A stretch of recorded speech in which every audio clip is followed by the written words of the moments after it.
Hello students, आज हम पढ़ेंगे क्लास ट्वेल्थ में केमिस्ट्री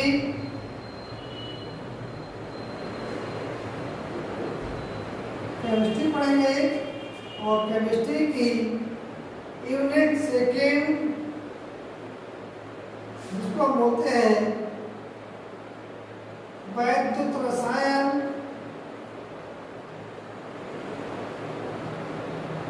यानी कि इलेक्ट्रोकेमिस्ट्री के बारे में हम पढ़ेंगे। सबसे पहले हम इलेक्ट्रोकेमिस्ट्री के बारे में जानते हैं। इलेक्ट्रोकेमिस्ट्री कैसे कहते हैं, वैद्युत रसायन किसे कहते हैं, वैद्युत रसायन के बारे में जानेंगे।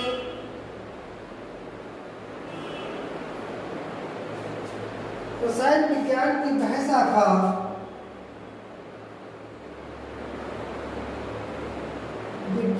की वह शाखा जिसके अंतर्गत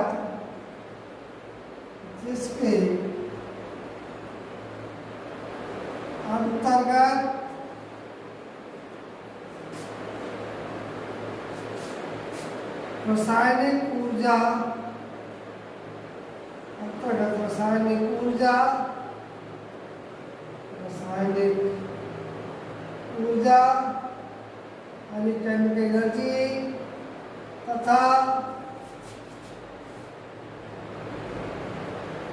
विद्युत ऊर्जा के परस्पर रूपांतरण यानी एक दूसरे के रूपांतरण तथा उनके मध्य संबंध का अध्ययन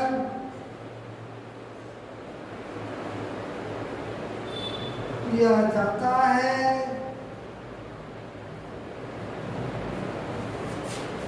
वैद्युत रसायन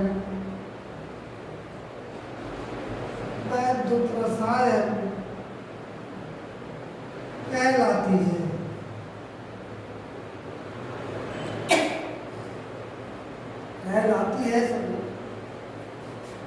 विज्ञान की वह शाखा जिसके अंतर्गत रासायनिक ऊर्जा तथा वैद्युत ऊर्जा के परस्पर रूपांतरण का उनके मध्य संबंध का अध्ययन किया जाता है, वैद्युत रसायन कहलाती है। हम सब जानते हैं कि जो भी हम रासायनिक क्रियाएं हमने पढ़ा, ये हमारा फर्स्ट ईयर में है रासायनिक क्रियाएं, उसमें हमने रासायनिक क्रियाओं को पढ़ा, इलेक्ट्रॉनों के आदान प्रदान को पढ़ा, वहां पर हमने ऊर्जा के आदान प्रदान को पढ़ा। ठीक, यहाँ पर हम कुछ पदार्थों के द्वारा इलेक्ट्रॉनों का आदान प्रदान होता है, उसके मध्य एक संबंध स्थापित होता है, विद्युत उत्पन्न होती है, उसके अध्ययन करेंगे। ठीक, उसको अध्ययन करेंगे, उसे हम वैद्युत रसायन कहते हैं। जैसे हम सब जानते हैं सैन होता है, सैन में क्या होता है, सैन हमारे पास शुष्क सैन होता है और विद्युत अपघटनी सेल होता है। अपघटनी सेल होता है। शुष्क सेल सब जानते हैं, हमारे घरों की दीवार घड़ियां होती हैं, उनमें रिमोट होता है, उनमें कैमरे होते हैं, उनमें ठीक घड़ी होती है हाथ की, इनमें पड़े होते हैं। ये सेल शुष्क सेल कहलाते हैं। इनमें अंदर रसायन भरे जाते हैं जिनके बीच क्रिया होती है और क्रिया के फलस्वरूप रसायन करते हैं। रसायन क्या करते हैं? वैद्युत ऊर्जा उत्पन्न करते हैं। जो केमिकल होते हैं वो वैद्युत ऊर्जा उत्पन्न करते हैं।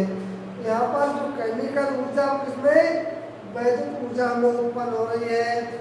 वहीं दूसरी तरफ हमारे घरों में ही इन्वर्टर, मोटरसाइकिलों में बैटरी, कारों में बैटरी, बड़े वाहन होते हैं उनमें बैटरियाँ होती है।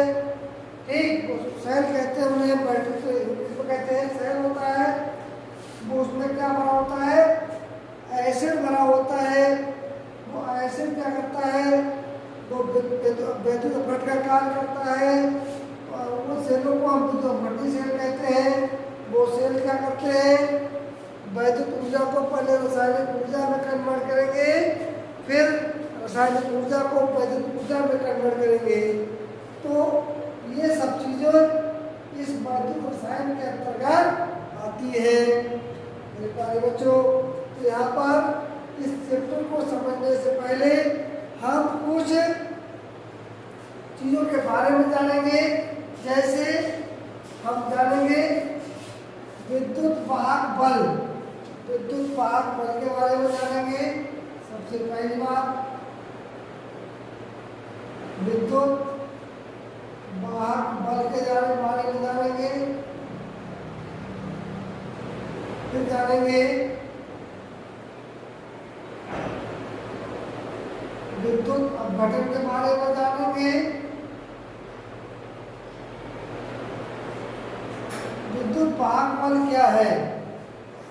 देखिए, हमने शुष्क सेलों में जो केमिकल मिलाए, उन केमिकल से जो भी हमें प्राप्त हुआ ऊर्जा के रूप में, वो वैद्युत वाहक बल कहलाता है, जिसे हम वोल्ट कहते हैं। शुष्क सेल 1.5 वोल्ट के होते हैं। यहाँ पर विद्युत वाहक बल हमें सेल के द्वारा 1.5 प्राप्त होता है। विद्युत अपघटन, विद्युत अपघटन का मतलब यह हुआ, हम जब बैटरी कितनी भी अच्छी लाए, उसमें अगर तेजाब नहीं डालेंगे तो बैटरी काम नहीं करेगी। तो यहाँ पर पहली चीज़ है कि बैटरी में हमने तेजाब डाला, तेजाब और पानी दोनों मिला के जब डालते हैं तो यहाँ पर यानी एसिड और पानी क्या करता है?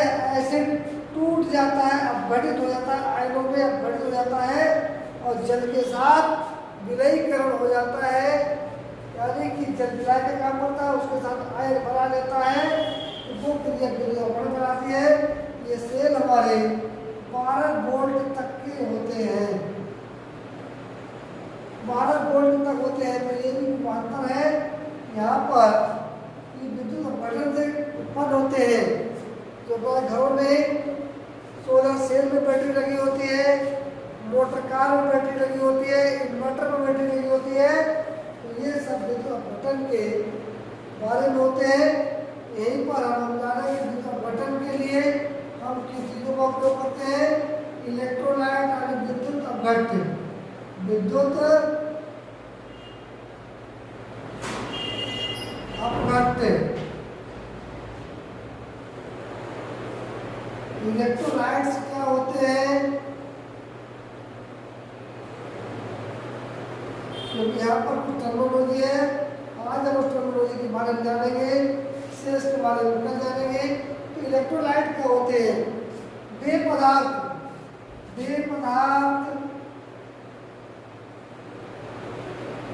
जो जल में या विलायक में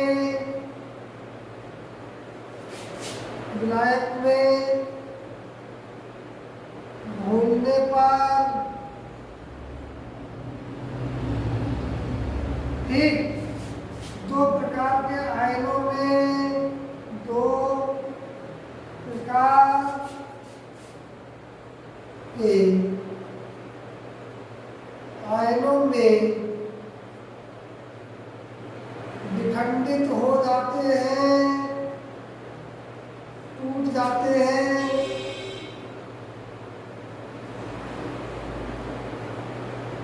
ठीक। इलेक्ट्रोलाइट कहलाते हैं इलेक्ट्रोलाइट्स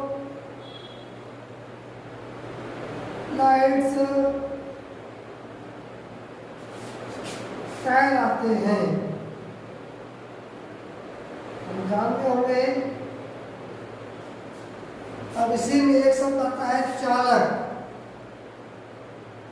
चालक किसे कहते हैं? इसे बोलते हैं कंडक्टर। इसी में आएगा कंडक्टर किसे कहते हैं?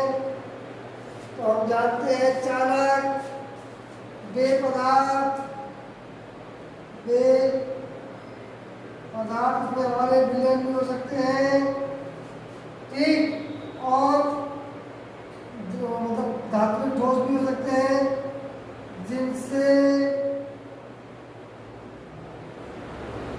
विभांतर प्रवाहित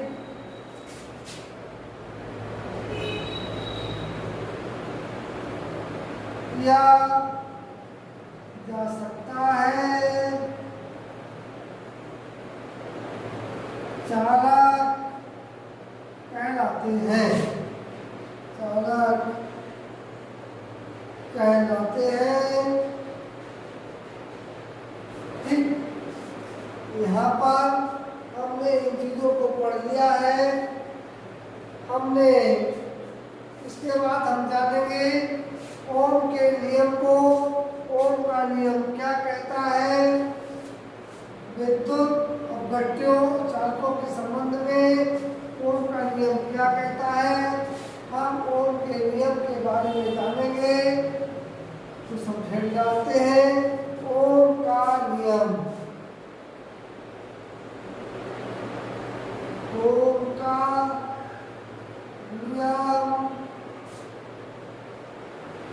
ओम से ला, इसके बारे में पढ़ेंगे। ओम से ला क्या है? इसमें लिखा है किसी चालक की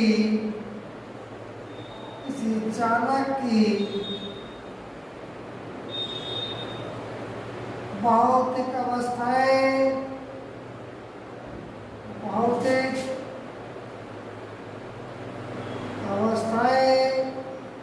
तथा ताप स्तर कर दिया जाए तो उससे प्रवाहित विभांतर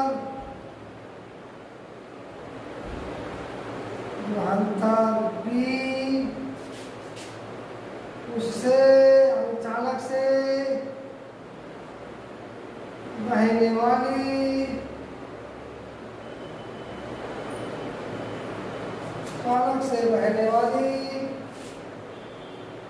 धारा के समानुपाती होता है। धारा के समानुपाती होता है, अर्थात बी समानुपाती आई। हम सब जानते हैं जब समानुपाती का साइन होता है ये नियतांक आता है तो हो जाएगा B equal to I R, जहाँ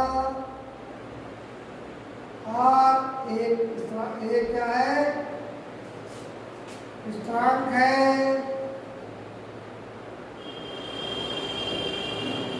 जिसे चालक का प्रतिरोध कहते हैं। जिसे चालक का प्रतिरोध कहते हैं। अब ये प्रतिरोध क्या होता है भाई मेरे? किसी चालक में से जब आप विभांतर को प्रभावित करते हैं तो वह उस विभांतर को बहने का क्या करेगा? रुकावट पैदा करेगा, विभवांतर को बहने में रोकेगा, उस रुकावट को हम प्रतिरोध कहते हैं। रुकावट चाहे वो धारा बहे या विभवांतर में, उसमें जो रुकावट होती है उसको हम प्रतिरोध कहते हैं। ये सब जानते होंगे। जैसे हम जानते थे पहले कि ट्रांसफार्मर के पास के घरों में वोल्टेज अच्छे आते हैं, जबकि ट्रांसफार्मर से दूर रहने वाले लोगों के घरों में वोल्टेज अच्छे नहीं आते हैं। क्यों? क्योंकि जिस तार से घर तक सप्लाई लाई जा रही है उसकी दूरी बढ़ जा रही है, जो उसके विभवांतर को प्रतिरोध दे रहा है और उसमें रुकावट पैदा कर रहा है। ठीक, तो यहाँ से हमने उसके बारे में, प्रतिरोध के बारे में जान लिया है। तो R बराबर क्या हो जाएगा? B/I। B हमको हम नापते हैं वोल्ट में और I को नापते हैं एम्पियर में। यहाँ पर यूनिट हो जाएगी वोल्ट प्रति एम्पियर, जिसको हम कहते हैं ओम। क्या कहते हैं? ओम कहते हैं। ओम शब्द आया है या एक चिन्ह होता है इस तरह का, एक चिन्ह होता है जिसको हम कहते हैं ओमेगा। ओमेगा इसके द्वारा हम रिप्रेजेंट कर देते हैं। इसका मात्रक आ गया वोल्ट प्रति एम्पियर। यह हमारा यहाँ तक हमने जान लिया है। कल हम इसके आगे जानेंगे कि विशिष्ट प्रतिरोध किसे कहते हैं।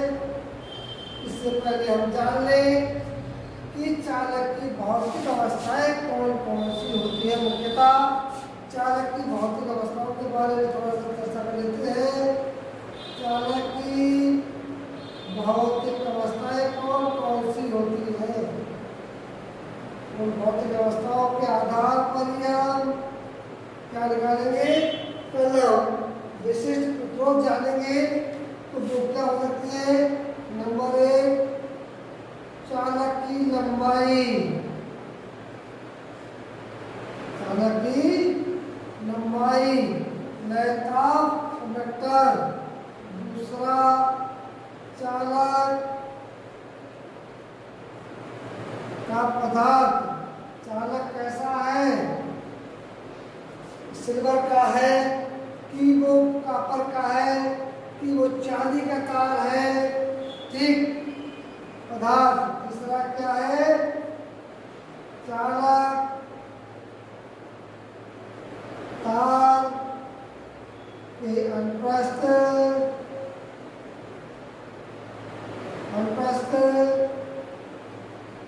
काट का क्षेत्रफल।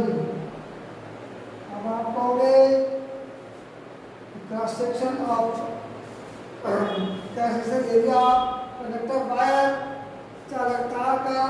ये चालक तार जा रहा है, पूरा चालक तार है। इस चालक तार को हमने यहाँ से काटा।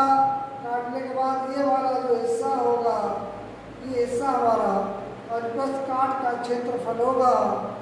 ठीक, इन चीज़ों पर ये हमारे प्रतिरोध क्या करेगा? निर्भर करेगा। तो इसके बारे में हम कल जानेंगे। इससे आगे हम कल पढ़ेंगे विशिष्ट प्रतिरोध के बारे में। विशिष्ट प्रतिरोध इसे कहते हैं।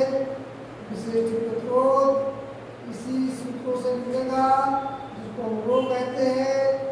और जो रो को जानेंगे हम, वो हम किसे कहेंगे? रो को जानेंगे। आज के लिए इतना ही। धन्यवाद।